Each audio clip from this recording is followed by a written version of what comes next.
бонки ҷаҳонии тоҷикистон таи 4 соли гузашта аз рӯи суръати коҳиш додани сатҳи камбизоатӣ ба қатори 10 кишвари пешсафи ҷаҳонӣ ворид гардидааст. салом бинандагони хабартиҷӣ, умедворам тансиҳату саломат ҳастед.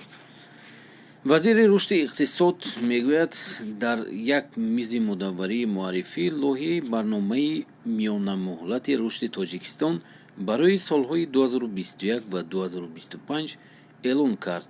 вай мегӯяд таи солҳои камбизоатӣ дар тоҷикистон аз 31.3% то 26.3% коҳиш дода шуд, яъне поён фаромадааст. даромадҳои пулии аҳолӣ аз 1.9 ва шумораи соҳибкорон 1.6 маротиба афзоиш ёфтанд. ҳиссаи содирот дар гардиши савдои хориҷӣ ва 20 то 26% зиёд ва ҳиссаи воридот аз 80 то 74% кам гардид.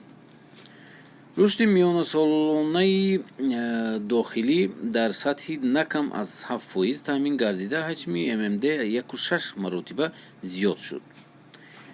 вазири иқтисод боз мегӯяд, савдо гуфт, мавқеи Тоҷикистон дар ҳисоботи пешбурдии соҳибкории Бонки ҷаҳонӣ 59 зина ва нишондиҳандаи сифати инфраструктураи роҳсозӣ тибқи арзёбии форуми иқтисодии ҷаҳонӣ 32 зина беҳтар гардидааст.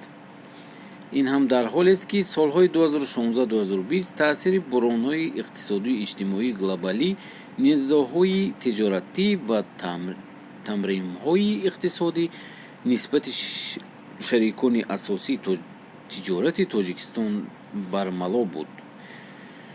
дар ин ҳам ҳол тибқи иттилои Вазорати рушди иқтисод ва савдои Тоҷикистон арзиши умумӣ дорад. дӯстони азиз, комментарий нависед, лайк монед.